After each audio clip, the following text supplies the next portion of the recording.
Karunia Allah dan rahmatnya itu adalah lebih baik daripada apa yang mereka lakukan. Dan hari ini yang kita rasakan tidak ada kegembiraan dan karunia yang lebih layak kita syukuri adalah kita masih diberikan sehat, umur panjang, ketemu bulan suci Ramadan. Maka mari bersama-sama kita tingkatkan kualitas iman dan ketakwaan kita di bulan suci Ramadan. Dengan apa? Sesuai dengan tema pagi hari ini, memang ada khusus belajar adab dari kitab Bidayatul Hidayah. Maka Al-Fakir ingin menukilkan satu nasihat dari penyusun kitab Bidayatul Hidayah. Beliau adalah Hujjatul Islam Imam Al-Ghazali radhiyallahu anhu. Beliau menasihatkan kepada kita di dalam kitabnya Ihya Ulumuddin, Inna Allah Ta'ala haffal Islam bi makarimil akhlaq wa mahasinil a'mal.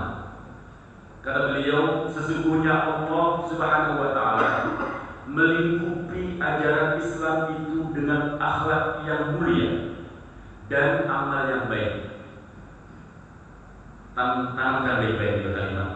Sesungguhnya Allah melingkupi syariat Islam ini, ajaran Islam ini dengan akhlakul karimah, dengan akhlak yang mulia dan amal yang baik.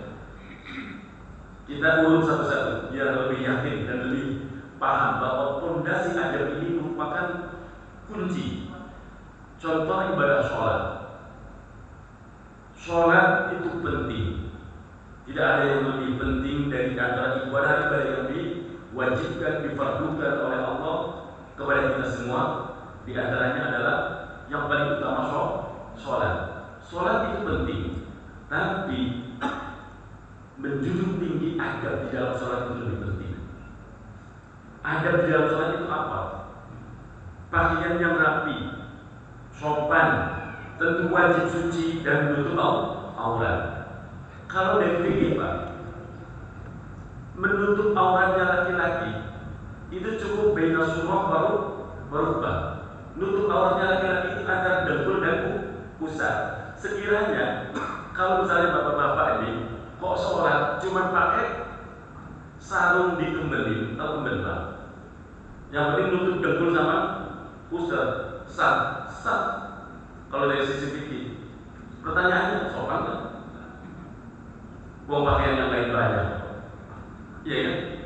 Maka penting ada menjaga adab, menjaga akhlak di dalam ibadah. Kemudian adab yang lain di dalam sholat, lepaskan seluruh kesibukan duniawi, belajar konsentrasi, menghadirkan kekhusyuan, khudurul qalb. Kemudian kalau kita berjamaah di masjid, meluruskan shaf, merapatkan shaf, itu bagian dari adab sholat. Satu. Contoh yang lain, adab di dalam haji. Faman farada fihinnal hajj fala rafasa wala fusuqa wala jidala fil hajj.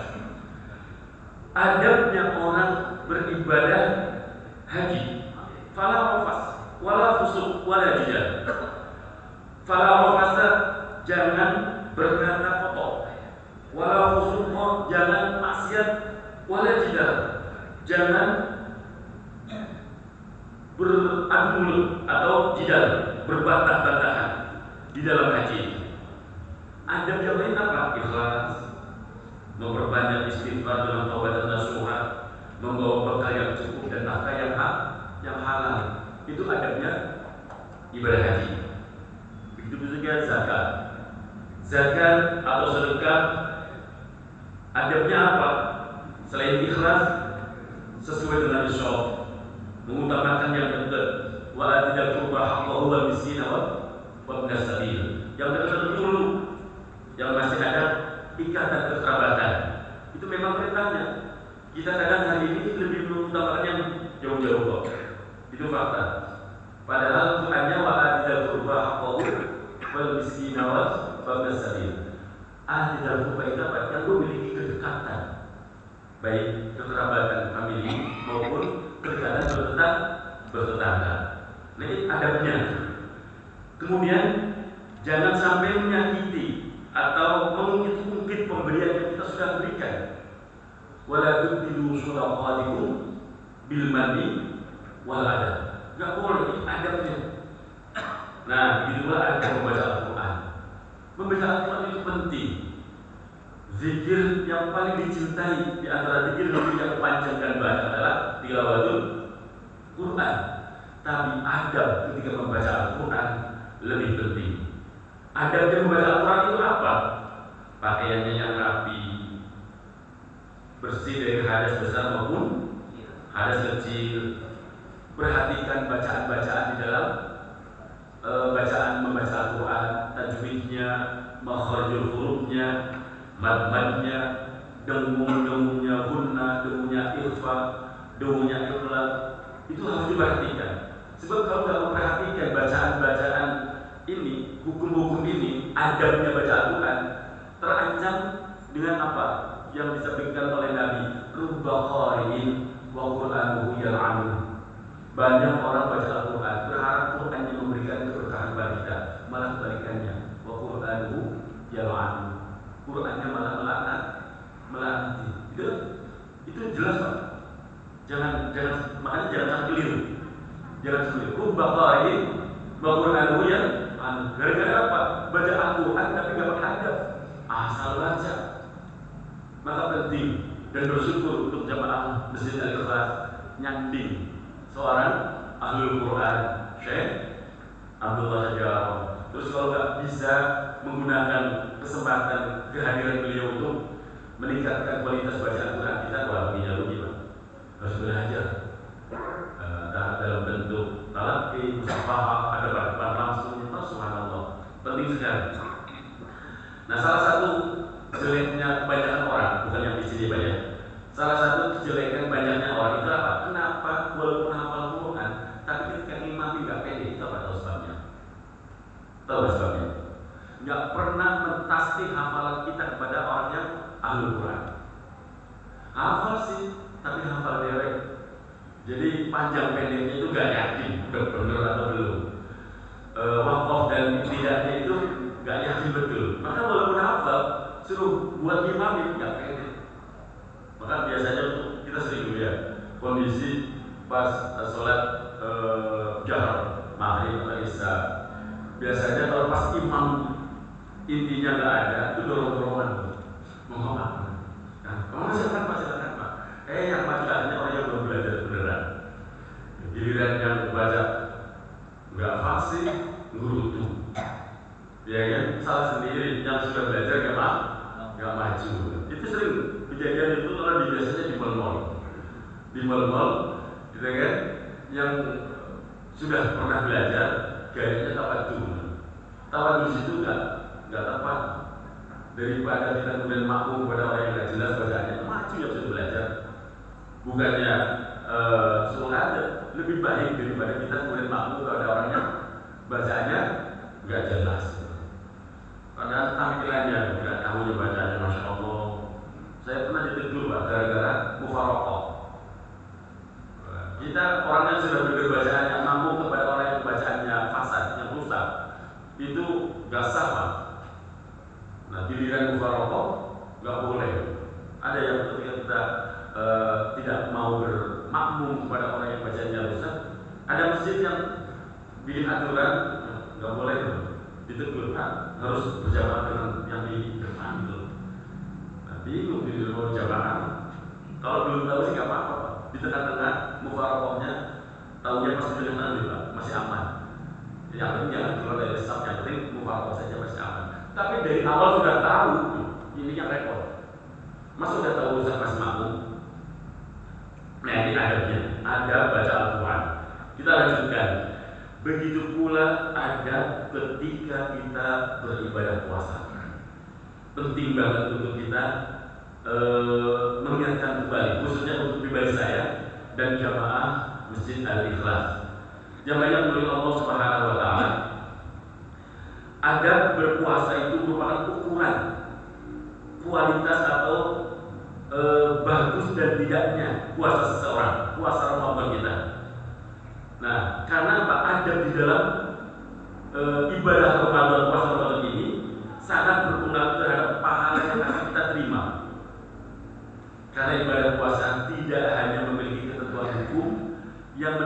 sah dan tidaknya puasa, tetapi juga memiliki adab tertentu yang menentukan kualitas ibadah kita di hadapan Allah Subhanahu wa Ta'ala. Terus adabnya puasa itu apa saja? Yang banyak menurut Allah Subhanahu wa Ta'ala. Adab syiyam.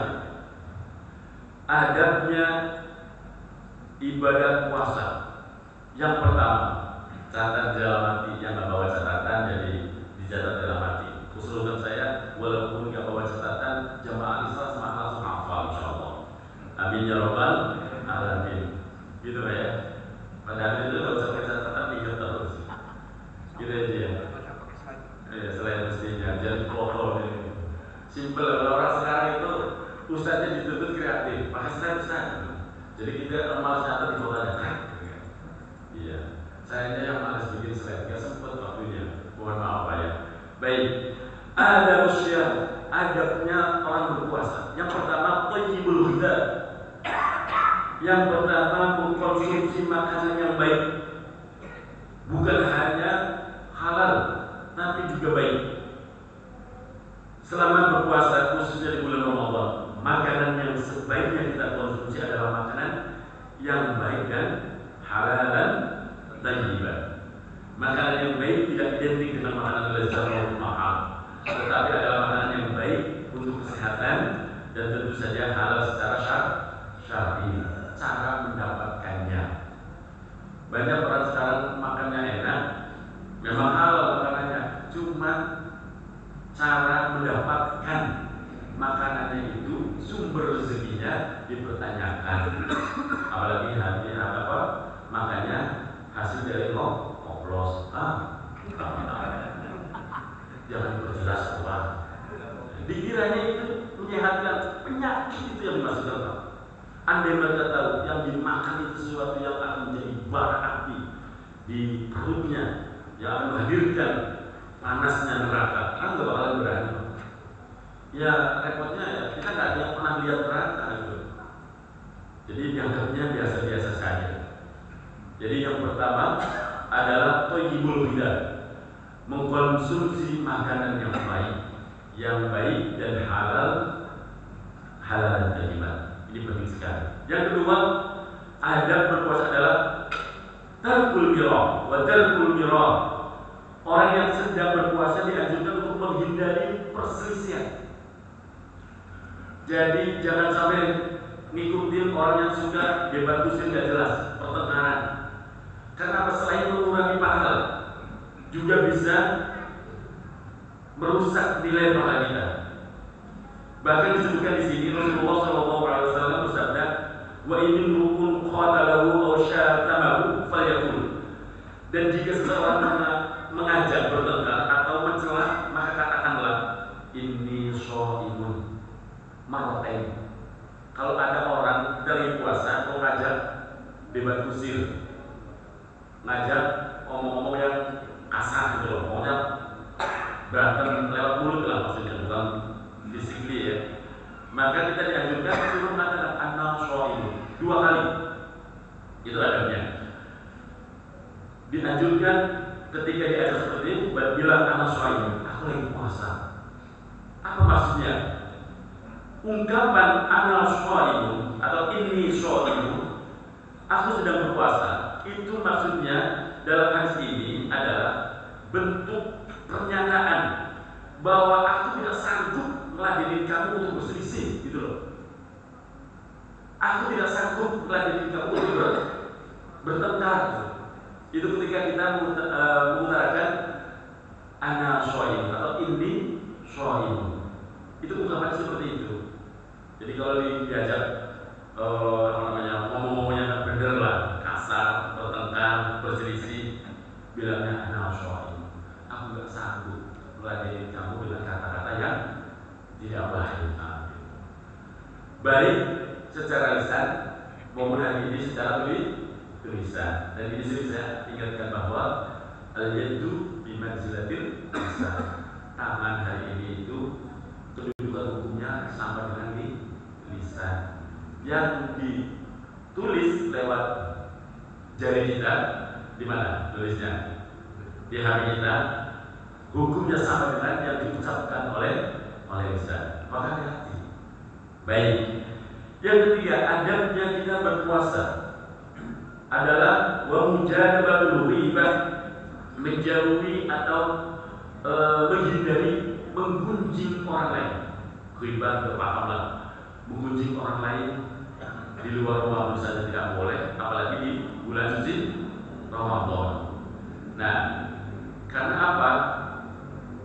Dosanya lebih besar dan dapat menghilangkan pahala puasa itu sendiri. Oleh karena itu, setiap orang yang berpuasa perlu menyadari hal ini sehingga bisa bersikap hati-hati dalam menjaga lisan. Salamatul insan fi hifdzil lisan. Keselamatan manusia bergantung kepada kemampuan menjaga lisannya. Penting, Pak. Jamaah yang dimuliakan Allah Subhanahu wa taala, saya sebutkan satu-satu, nanti akan saya sampaikan yang paling banyak harus dijaga dari anggota tubuh selama Ramadan ini. Yakni lisan. Apa saja yang harus dijaga dari lisan? Baik, yang keempat dulu. Ada 6 yang harus dijaga dari adabnya ini. Adab yang keempat adalah wardul kadzib, menolak dusta.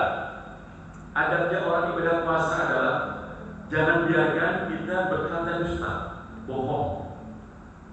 Nah, jamaah yang dimuliakan Allah Subhanahu wa taala, tidak harus mampu menghindari berkata dusta, karena dusta dapat mengurangi atau bahkan menghilangkan pahala puasa. Kita juga harus mampu menahan diri dari melakukan sumpah palsu. Hati-hati, Pak, dengan kalimat yang maaf, kalau udah di Indonesia kan kalimat demi Allah. Kalau bahasa Arabnya itu biasanya Allah dengan huruf qasam, Allah atau billah. Hati-hati dengan kalimat ini. Nah, kalau udah di Indonesia kan biasanya menjadi demi Allah. Sumpah dengan huruf qasam, dengan kalimat demi Allah, tapi nggak benar. Sumpah palsu, wah itu bahaya sekali, Pak. Bahaya sekali. Nggak boleh. Bahkan bisa menghadirkan bukan hanya dosa, tapi harus ditebusnya dengan kifarat. Benar. Saya ingin mengingatkan, sumpah palsu, tobatnya bukan hanya sekedar istighfar, tapi harus dikifarati.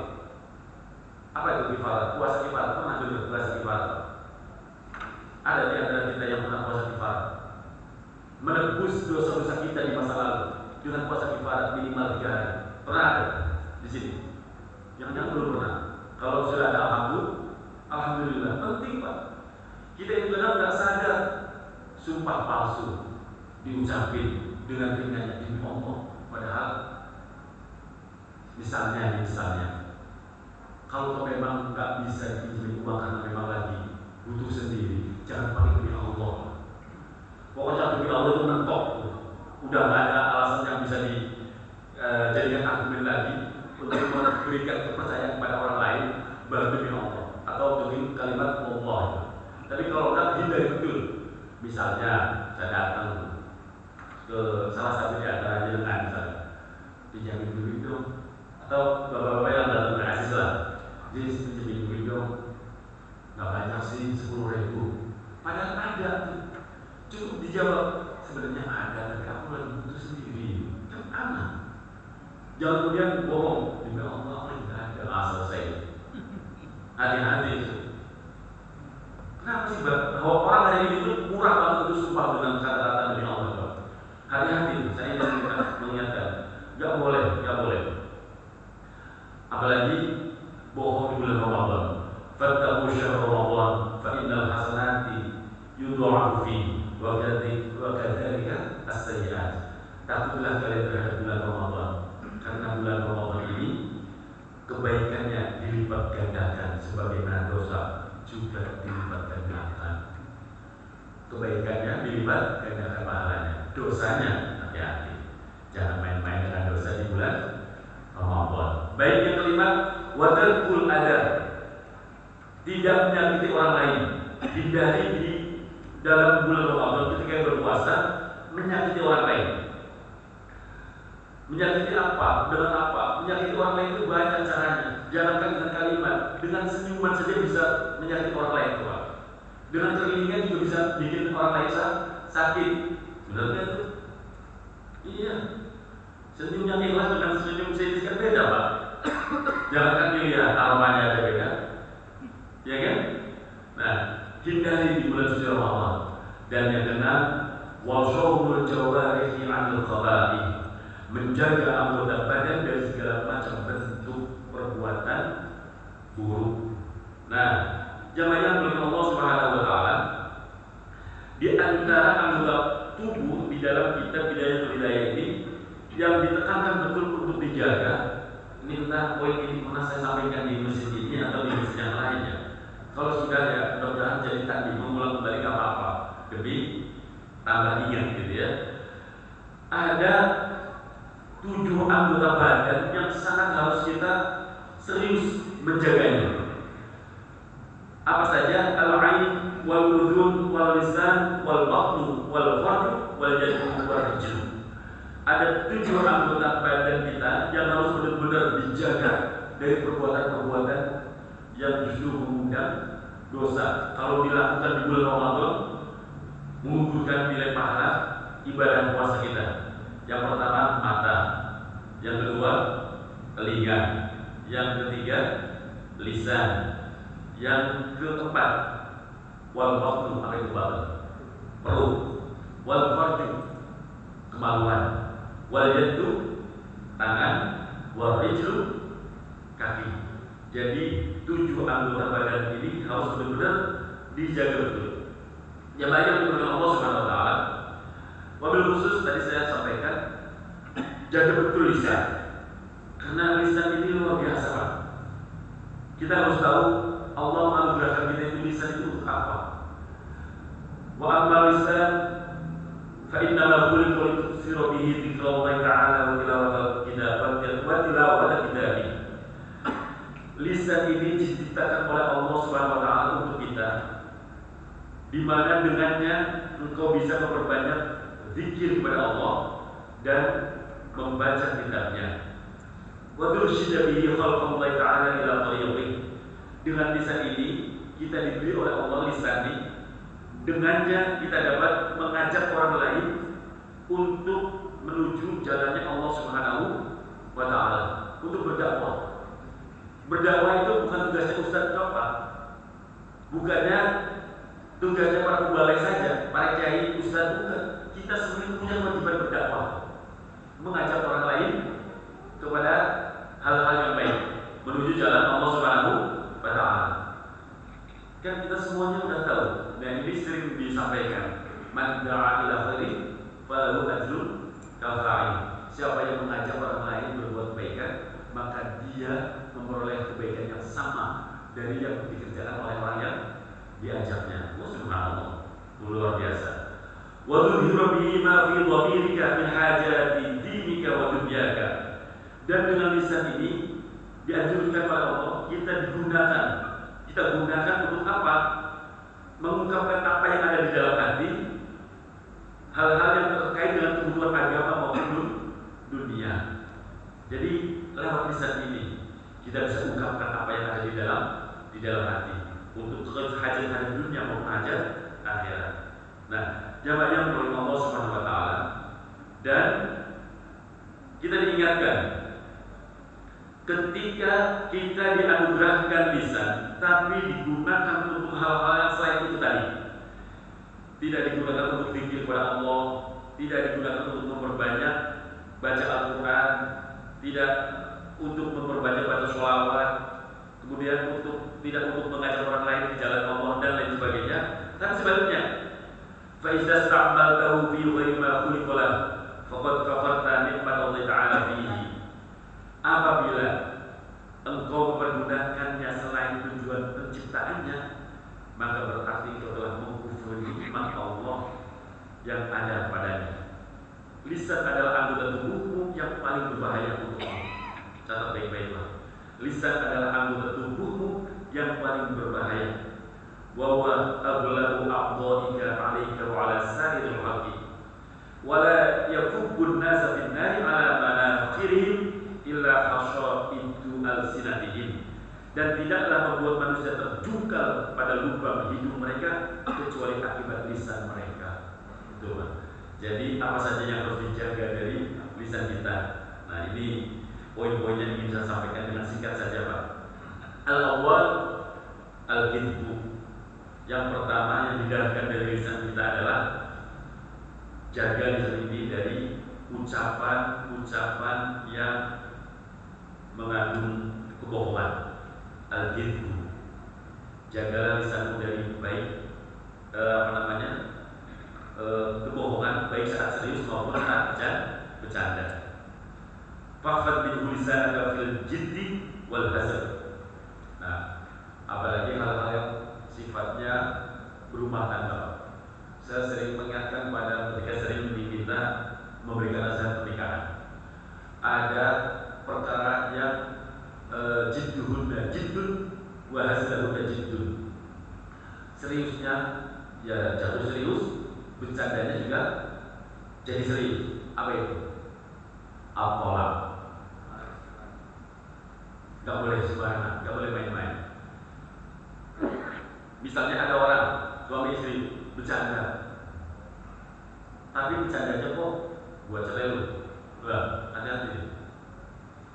Karena jidduhunna jiddun wa hazluhunna jiddun. Seriusnya jatuh serius, bercandanya juga jadi serius. Makanya hati-hati, nggak boleh sembarangan. Dan saya pernah ngadepin orang seperti ini, istrinya mengacu karena memang rajin ngaji istrinya dari hukum-hukum fikih. Suaminya jarang ngaji, ketika menjatuhkan kalimat talak, dianggapnya waktu itu saya lagi emosi, mau bercanda aja jatuh, apalagi emosi. Hati-hati Pak. Nah, jadi pernah datang ke majelis kami di pesantren, itu orang ngadu istrinya sowan kecai-cai. Karena apa? Istri suaminya itu kalau lagi marah gampang sekali itu melempar kalimat talak, mudah sekali melontarkan kalimat cerai, baik yang sore maupun yang kinayah. Tahu sore Pak? Yang jelas aku cerai kamu, itu namanya sore. Atau kinayah. Kinayah itu sindiran. Kalau nggak nurut ya tak buang. Nah itu hati-hati itu. Kalau nggak nurut tak buang. Itu kan bahasa cerai, tapi disamarkan gitu. Hati-hati dengan kalimat-kalimat seperti itu. Jidduhunna jiddun wa hazluhunna jiddun. Seriusnya jadi serius, bercandanya jadi serius. Nah, cerita tadi orang yang datang ke kami artinya apa? Datang ke kiai-kiai. Oh kiai ketika datang didatangi dan minta nasihat terkait dengan talak itu. Kalau rujukannya kitab fikih nyaris sama Pak. Mau beli rujukan kitab fikih yang mana? Kalau yang namanya talak, baik sahih maupun kinayah, yang jelas maupun sindiran, asal memang niatnya cerai menjatuhkan talak, ya jatuh. Nah, satu masih bisa rujuk, dua masih bisa rujuk, tiga, nah ini masalahnya. Dan kata si istrinya, bukan hanya 3 kali Pak Ustaz, ini mau udah puluhan kali, nah serem kan? Ya Allah. Nah, akhirnya saya bilang ini, sudah datangnya jangan sekian. Datangnya jangan sekian. Iya, datangnya dari BPM 4 di pengadilan. Karena apa? Di sana pakai rujukan hukumnya Pak, kompilasi hukum pernikahan Islam. Itu ada rukhsah di sana. Ada rukhsahnya di mana itu? Di kompilasi hukum Islam. Mohon maaf ini ada pegawai KUA di sini. Silakan nanti dicek ya apa yang saya sampaikan. Di kompilasi hukum Islam itu, ketika seseorang datang ke pengadilan berurusan dengan perceraian, yang dilihat oleh pihak pengadilan adalah itu perkara yang pertama. Walaupun di rumah berantemnya udah 10 kali lebih misalnya, tapi yang dilihat itu adalah kasus yang pertama. Maka biasanya kalau berurusan dengan talak, ketika di KUA, di PH ya, itu ketika keluar akte talak, perhatikan ya, tulisannya apa? Cerai satu, benar? Pernah perhatiin ini sih Pak? Alhamdulillah di sini ada yang pernah cerai jadi aman. Amin ya rabbal alamin. Itu mesti tidak kelas 1 itu. Iya. Nah, itu masih selamat. Bisa kalau kelas 1 masih punya potensial untuk rujuk. Iya masih bisa ada potensi untuk rujuk. Tapi kalau nanyanya lewat tidak rujukan fikih, hampir sama. nggak boleh dirujuk kecuali ditunasi. Baik, jawabannya bagi Allah SWT. Pokoknya jangan sampai membiarkan lisan ini. Yang pertama, dosa lisan itu yang paling banyak itu dusta. Yang kedua, al-khalqu fil wa'di. Dosa lisan yang paling banyak kita apa? Tidak menepati janji. Fa iyyaka an ta'ida bi syai'in wa la tafi bih. Bal yanbaghi an yakuna ihsanuka ila an-nas fi'lan bila qawlin. Jangan sampai engkau menjanjikan sesuatu dan engkau tidak menepati. Bahkan sebaiknya sikap baikmu pada manusia adalah berupa perbuatan tanpa mengubah janji. Nah, ini hati-hati dengan yang kemarin dilatih gitu ya. Ramai banget di satu tempat. Semuanya pakainya putih. Subhanallah. Yang muslim pakainya. Mereka sadar nggak sih? Demi Allah. Itu kan sumpah. Tadi yang saya sampaikan. Kalau sadar itu mereka itu berdetak itu mesti nggak berani macam-macam. Apalagi dalam sumpah tertentu diangkat Al-Quran kan, bener nggak Pak? Lo angkat Al-Quran, kemudian kalimatnya demi Allah, kok sembarangan? Ya hati-hati saja. Mudah-mudahan Allah memberikan hidayah. Kita aja. Amin ya rabbal alamin. Hal-hal yang lain terkait politik Bapak Ibu dan kita tahu. As-salisu, yang ketiga dosa lisan yang paling kita jaga adalah ghibah. Fahfad lisanaka anha. Jagalah lisanmu dari ghibah itu. Wal ghibatu asyaddu min salasina zaniyatan fil Islam. Bergosip itu dosanya lebih berat dari 30 perbuatan zina dalam Islam. Ini keterangan dari kitab Bidayatul Hidayah. Kadzalika warada fil khabar. Begitu pula keterangan dalam sebuah hadis wa ba'dal ghibah an tadhkura insanan bima yukrihuhu law sami'ahu fa anta muhtarun zalimun wa in kunta shadiqan. Dan makna bergosip atau ghibah adalah engkau menyebutkan sesuatu tentang seseorang yang andai ia mendengarnya maka ia membencinya. Apabila melakukan hal itu engkau adalah orang yang bergosip sekaligus berbuat zalim, meski yang kau ucapkan adalah sesuatu yang benar. Yang diomongin benar, betul loh, faktual. Nah, terkait dengan kezaliman orang yang mengemban amanah, apa nggak boleh dibahas? Nah, itu beda lagi, Pak. Yang maksudnya di sini bukan kebijakan publik dan bukan seorang yang pemimpinnya menanggung tanggung jawab amanah untuk umat. Kalau pemimpin yang salah yang boleh dikritik, disampaikan kesalahannya, itu namanya bukan ghibah. Bahkan salah satu dakwah yang paling berat adalah qulil haqq walau kana murra, mengatakan yang hak walaupun pahit kepada siapa? Pemimpin yang zalim. Jamaah yang dimuliakan Allah Subhanahu wa taala. Itu adalah ghibah. Yang berikutnya yang harus dijaga dari lisan kita adalah wal jidalu wa munaqashatun nasi fil kalam. Menjauhi saling membantah, berdebat serta berbicara terlalu tinggi dengan orang-orang. Kalau ngomong pengen didengar, tapi kalau orang lain nggak mau dengar, itu di tempat lain. Di sini masya Allah, ya. Kalau ngomong pengennya didengar, kalau orang lain ngomong nggak mau dengar. Nah, diterjemahkan sendiri Pak. Nah, kemudian dosa lisan yang harus benar-benar dijaga jangan sampai kita melakukannya adalah as-salis al-khamis tazkiyatun nafs, terlalu memuji diri sendiri.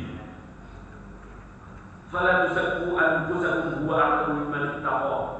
Ini jelas ditegaskan oleh Allah. Jangan kalian merasa diri kalian suci, Allah lebih tahu pada orang yang bertakwa. Jadi hati-hati. Yang kelima, jangan suka sering memuji diri sendiri. Ini rahasianya para ulama, para orang-orang saleh. Orang-orang saleh itu jangankan memuji sendiri, kebaikannya yang dilakukan sendiri pun kepengen orang lain itu tidak tahu. Itu hebatnya para ulama. Ngumpetin kesolehannya, ngumpetin amal baiknya, seperti beliau-beliau menyembunyikan maksiatnya. Nah, itu yang penting, Pak. Jadi bahkan kadang ada seorang ulama yang kepengen dilihatnya itu jelek sama orang lain. Kelihatannya orang lain itu orang biasa, orang kampung, orang nggak punya kedudukan di tengah masyarakat, di sosialnya. dianggap. Banyak ulama yang seperti itu. Dan orang-orang itu yang disebut dengan mastur, ulama yang mastur, ulama yang nyamar, itu lebih bahaya Pak daripada yang masyhur. Yang masyhur terkenal, banyak santrinya, tokoh, banyak undangannya, itu masyhur. Yang masyhur ini, yang orang itu nganggapnya nggak nganggap malah. Dia anggapnya orang tak penting, tapi sekali mengadakan tangan berdoa, bedah itu langit Pak. Dan itu yang paling berbahaya untuk kita kalau kita sembarangan sama orang-orang yang seperti itu. Ada di kita, masih ada. Siapa mana yang namanya juga masyhur yang nggak semua orang tahu. Tapi ada, masih ada. Nah, yang paling aneh, ya kita juga harus menjaga hati kita untuk husnul. Ini yang majdur. Jadi kekasih-kekasih Allah itu ada 3 macam. Ada yang masyhur, ada yang masyhur, ada yang majdur. Majdur itu nggak bisa dijadikan rujukan, apalagi guru, nggak bisa. Karena nyeleneh perbuatannya. Kadang kelihatannya kayak apa, perbuatannya khawarul ada, melawan kebiasaan. Nah, itu sekedar pengetahuan saja. Yang berikutnya al-la'nu. Jangan suka melaknat. Lisan ini jaga banget, jangan suka melaknat. Jangan kepada sesama manusia. Kepada hewan saja nggak boleh. Kepada alam semesta. Dan kita itu di dalam sebuah hadis itu nggak boleh melaknati anak keturunan, harta yang kita miliki, apalagi diri sendiri, itu nggak boleh. Dikasih rezeki kemudian barakah ini saja begini, hati-hati Pak. Hati-hati, nggak boleh melaknat kepada siapapun. Ini kalau dibahas panjang, tapi intinya itu jangan suka melaknat. Nah, jemaah yang Allah SWT, kemudian yang tidak boleh dilakukan oleh lisan kita adalah ad-du'a ala khalqi, menjauhi mendoakan buruk kepada sesama makhluk. Itu juga harus kita jaga. Yang paling akhir udah bunyi soalnya. As-saminu al-muzah wasyukhriyah wal istihza' bin nas. Dosa lisan yang harus kita jaga, jangan sampai kita berbuat, maksudnya menjauhi candaan yang tidak diperbolehkan, hinaan serta menertawakan orang lain. Nabi itu selera humornya tinggi Pak. Saya itu punya kitab khusus candaan Nabi atau humornya Nabi. Ya banyak humornya Nabi. Nabi itu nggak bertentang kayak wajahnya orang-orang yang kadang merasa paling ngikutin beliau tapi wajahnya osram gitu Pak. Nah, Nabi itu wajahnya itu tabasyam. Nabi itu digambarkan wajahnya tabasyam. Tabasyam itu apa? Wajahnya itu tersenyum, bukan bibirnya. Jadi orang itu lihat wajah Nabi itu adem. Bahwa masalah kepengen curhat, nggak sampai curhat lihat wajahnya lagi itu udah hilang tuh masalahnya. Karena memang tabasyam. Model kita udah wajah pas-pasan, maju lagi kita, aduh ya Allah, gak enak banget dilihatnya ya. Jadi kita malah senyum bibirnya, dikasih bibir senyum gratis kalau masih nggak senyum banget. Nah, baik, Nabi itu senang bercanda, tapi tidak pernah menghina yang dicandai. Kita mungkin pernah dengar ya, Nabi disowanin oleh seorang nenek-nenek, minta didoakan agar beserta Nabi lebih dalam surga. Nabi bilang, maaf nenek, di surga nggak ada nenek-nenek. Kan si nenek itu belum nangis kan, gerungannya Allah. Gak taunya Nabi bilang, kelak orang ketika dibangkitkan dari masyarakat dari barzah di Yaumul Ba'ats, itu dibangkitkan usianya semua itu di dalam sebuah riwayat itu 30-an tahun Pak. Jadi nggak ada yang tua, lagi gagah-gagahnya 30 tahun. Tuanya panjang waktu usianya masih 30 tahun. Subhanallah, kayak apa gantengnya gitu kan? Jangankan kok akhwat, lalat aja kepecut gitu kan itu maksudnya. Nah, subhanallah. Jadi Nabi itu bercanda, ada selera humornya tinggi dan masih banyak lagi contohnya. Itu contoh satu saja, dan tidak pernah menghina dan mentertawakan orang lain. Ini yang harus kita jaga. Kita sering ya mencari candaan dengan menghina fisikly. Udah tahu dia itu kulitnya nggak terlalu putih sawo, warna kulitnya sawo mate, jangan bilang gelap ya. Kalau gelap itu nomor jelas. Udah tahu gelap dipanggilnya black. kebangetan. Iya kan, udah tahu gelap, kayak gitu kan. Udah tahu rambutnya nggak lurus, kayak mie Indomie gitu kan. Dipanggilnya aja keriting gitu. Kenapa sih gitu? Udah tahu nggak tinggi, nggak usah bilang capek sih. Itu baca sekali loh. Nggak boleh gitu, nggak boleh. Tapi kemudian ada yang nanya, tapi Ustaz ada yang kemudian panggilan maaf yang menyebutkan kekurangannya itu jadi hoki. Ada ya gitu ya. Ada hoki itu bagaimana? Tetap secara tuntunan itu nggak boleh, nggak boleh.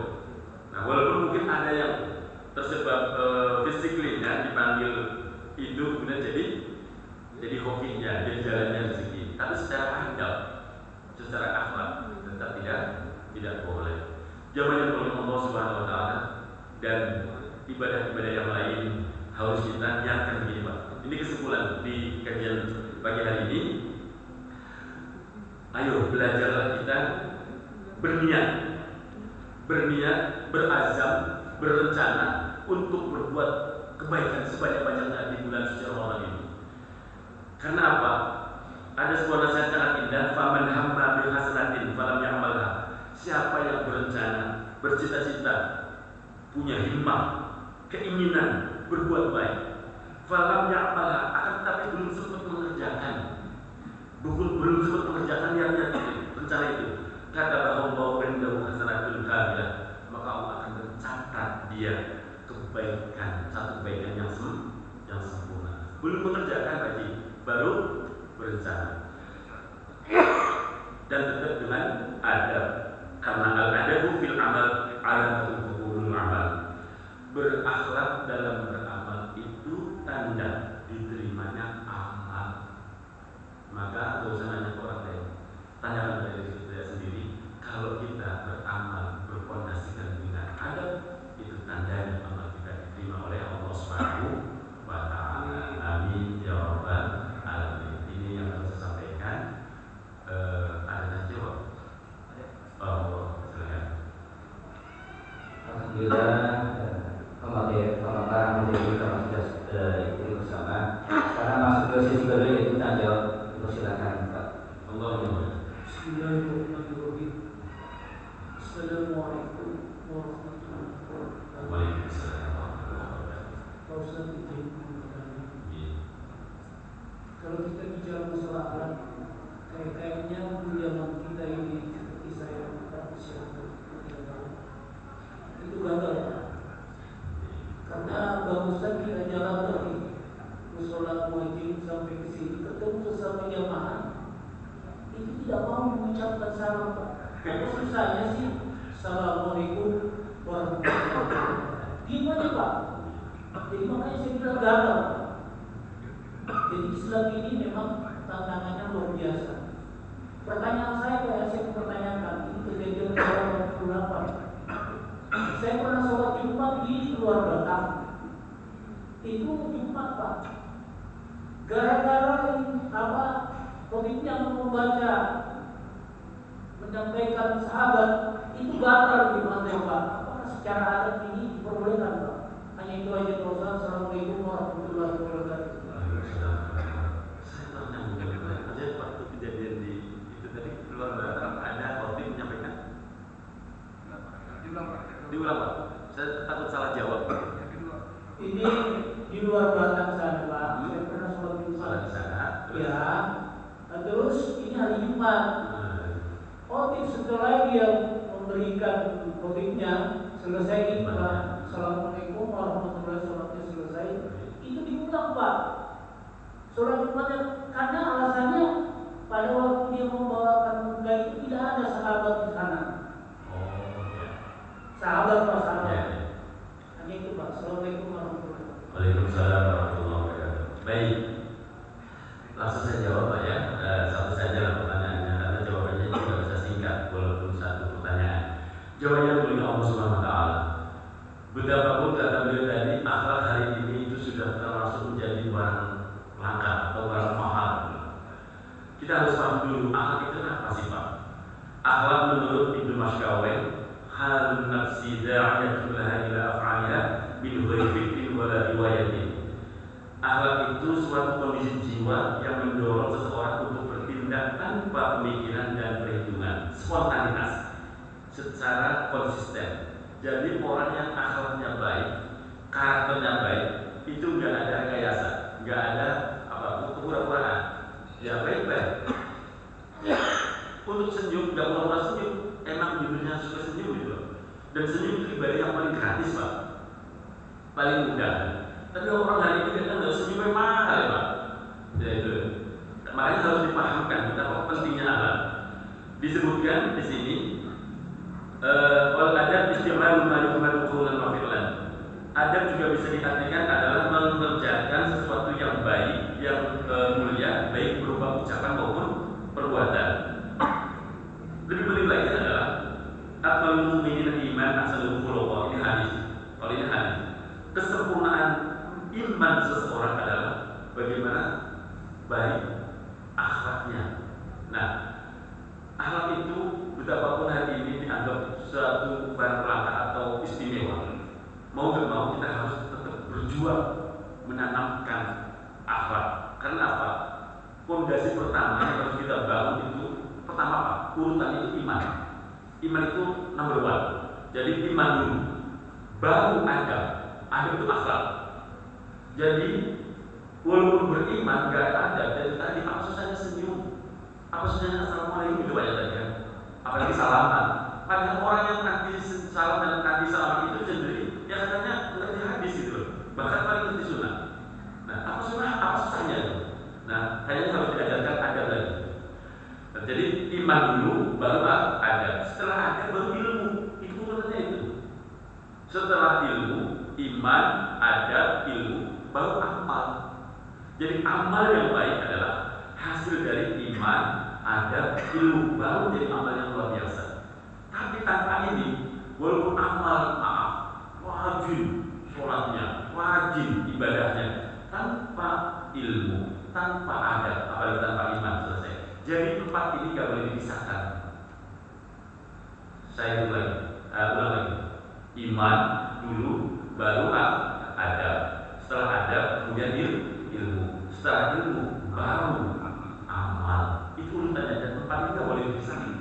Harus jadi satu kesatuan. Kan apa gunanya? Bukan apa gunanya? Sangat disayangkan kalau misalnya sudah beramal gara-gara tanpa ilmu. Kan udah diingatkan orang yang beramal tanpa ilmu di dalam kitab Zubatnya Imam Ibnu Ruslan, wa kullu man bi ghairi ilmin ya'mal amaluhu mardudun la tuqbal. Tidak ada orang yang beramal tanpa ilmu, maka amalnya tidak diterima, tertolak dan tidak diterima. Nah, itu yang pertama. Jadi akhlak tetap harus diperjuangkan betapapun berat. Selanjutnya terkait dengan tadi, ada khutib berkhutbah, kemudian setelah salah kok diulang. Saya bisa menerka-nerka. Bisa jadi sholat itu sholatnya ada di masjid-masjid hari ini, di masjid tertentu. Kalau di daerah Cirebon udah nggak ada. Saya pernah menjelaskan sholat ada aja malam minggu. Sholat ada itu sholat apa? Setelah sholat Jumat, sholat duhur lagi, itu namanya sholat ada, Pak.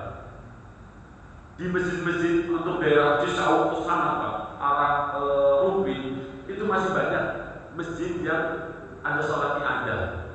Jadi sudah sholat Jumat, sholat duhur lagi. Kita nggak usah kaget, nggak perlu. Kok sholat duhur lagi? Udah sholat Jumat, kemudian komat, lu bikin sholat lagi, nggak usah kaget. Itulah kenapa kita harus ngaji.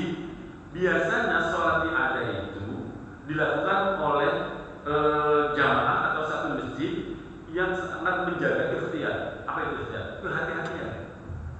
Kehati-hatian. Karena apa? Syarat sah daripada Jumat itu kan, kalau menurut mazhab Syafi'i harus 40 orang dewasa.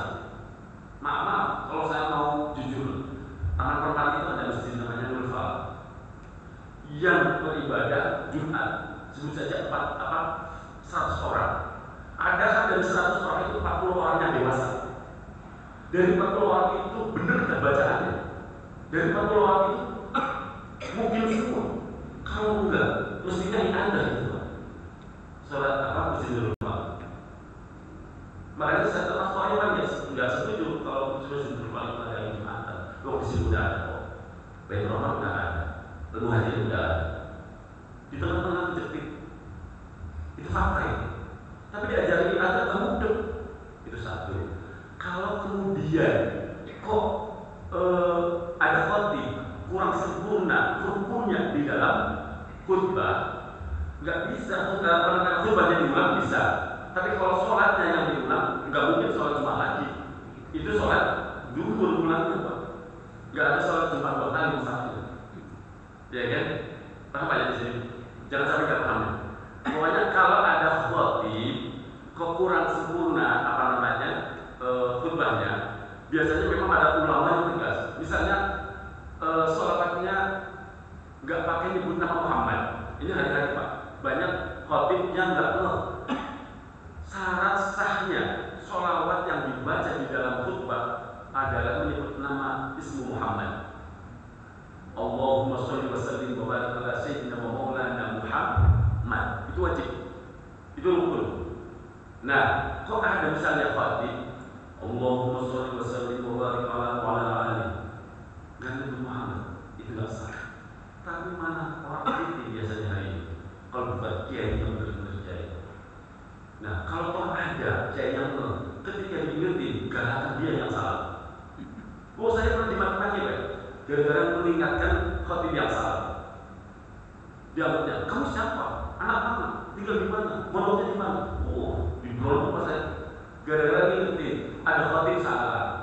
Boleh jangan dipakai atau boleh dipakai tapi suruh belajar lagi gitu. Itu malah saya dimaki-maki. Nggak jauh mesinnya, dua mesin dari sini. Nggak usah nyebut mesinnya, pokoknya dua mesin dari sini. Saya pernah dimaki-maki Pak. Iya, jangan bilang beda Rahman. Itu namanya nyebut nama. Itu dulu, iya saya pernah dimaki-maki. Gara-gara ngetin ada khatib yang keliru. Pertanyaan ada nggak Ustaz yang berani mengingatkan? Dan ada nggak Ustaz yang ketika diingatkan itu legowo? Oh, saya masih salah ya, harus belajar lagi. Jadi bukan kalau ada sholat diulang di hari Jumat, kita harus lihat jumlah sholatnya itu 2 rakaat atau 4. Kalau 4 itu berarti sholat duhur, namanya sholat ibadah. Nah, kalau yang salahnya khutbahnya, boleh diulang khutbahnya Pak. Ya, tapi kalau diulang sholat Jumatnya 2 rakaat lagi, itu nggak boleh. Paham ya? Di sini itu secara sudut pandang fikih. Mudah-mudahan bisa dipahami. Amin. Ya Rabbal Alamin. Pasal lagi? Oh iya, mahal nih. Oh, ini dari Nurul Farah. Nurul Farah. Monggo Ustaz. Assalamualaikum warahmatullahi wabarakatuh. Waalaikumsalam. Mengenai tema puasa ya, kita berangan-angan kan puasa tahun kemarin itu harus lebih bagus daripada tahun ini. Ada peningkatan. Tapi ini harus lebih baik daripada tahun kemarin itu Lebih bagus ya. Yang saya tanyakan kan tingkatan puasa itu ada 3 tingkatan ya. Ada shaumul awal, ada shaumul khusus dan shaumul khusus ya. Maksud saya gimana kita untuk meningkatkan derajat yang ketiga ini, bisa nggak level seorang awam ini bisa sampai ke tingkatan lebih khusus. Itu saja yang bisa sampaikan, mohon paparannya dan penjelasannya. Terima kasih. Wabillahi hidayah. Assalamualaikum warahmatullahi wabarakatuh. Jawabannya singkat aja ya. Tapi bersyukur karena memang di hari Ahad yang Ramadan, jadi nggak ada sarapan aman. Jadi setelah selesai sholat kemudian kita bisa beraktivitas yang lain. Baik, pertanyaan dari yang kedua ini tentang level atau tingkatan puasa. Kita ingin meningkatkan kualitas puasa kita dibanding puasa sebelumnya. Imam Ghazali itu membagi puasa dalam 3 kategori. Ada shaumul am atau umum, puasa orang kebanyakan, hanya mengendalikan perut dan alat kelamin dari fajar sampai maghrib. Ada shaumul khusus, puasanya kalangan tertentu, mengendalikan indera pendengaran melakukan perbuatan yang berimplikasi dosa. Ada shaumul khusus lil khusus, puasanya golongan sangat terbatas. Nah, mudah-mudahan kita bisa masuk ke level 3 ini, yaitu puasanya hati, bukannya puasa raganya saja, agar tidak terasuki hal-hal yang rendah, pikiran duniawi yang mengarahkan kepada sepenuhnya dan mengarahkan segala sesuatunya hanya semata kepada Allah Subhanahu wa taala. Ini adalah level puasanya para arifillah, orang-orang yang sudah mengenal Allah. Maka penting bagi kita membangun diri kita mengenal Allah Subhanahu wa taala. Sebenarnya klasifikasian tingkatan puasa ini kan dari sisi Imam Al-Ghazali itu ada 3. Apakah imam yang lain sama? Enggak juga. Ada yang menjelaskan di sini Imam Al-Bushairi lebih simpel. Puasa itu dibagi 2, puasa zahir dan puasa batin. Puasa zahir itu menahan diri dari semua yang membatalkan puasa disertai niat. Itu udah lulus lah ya. Secara fikih udah lulus. Puasa batin yaitu menahan atau menjaga hati dari segala penyakit hati.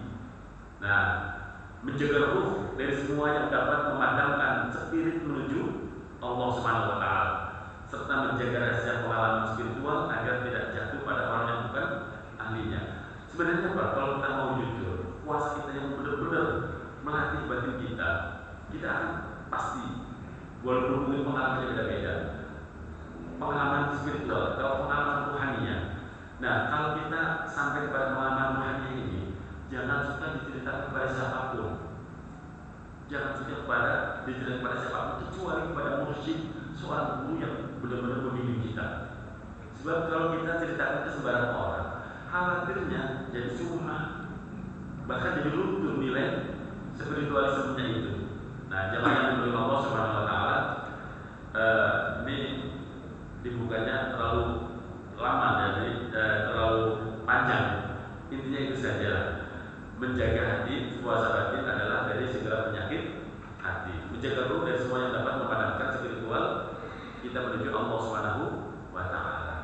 Ya, kita berusaha sebaiknya ke level yang ketiga tadi, bukan hanya badan saja, panca indera saja, tapi sudah menuntut batin kita agar kita menjadi pribadi yang lebih baik dalam puasa Ramadan tahun ini. Amin ya rabbal alamin. Al-Fatihah. A'udzubillahi minasyaitonir rajim. Bismillahirrahmanirrahim. Alhamdulillahirabbil alamin arrahmanir rahim maliki yaumiddin. Iyyaka na'budu wa iyyaka nasta'in. Ihdinas siratal mustaqim. Shiratal ladzina an'amta 'alaihim ghairil maghdubi 'alaihim waladdallin. Allahumma anfa'na bima 'allamtana wa 'allimna ma yanfa'una wa zidna 'ilma. Allahumma innaka 'afuwwun tuhibbul 'afwa fa'fu 'anna. Allahumma innaka 'afuwwun tuhibbul 'afwa fa'fu 'anna.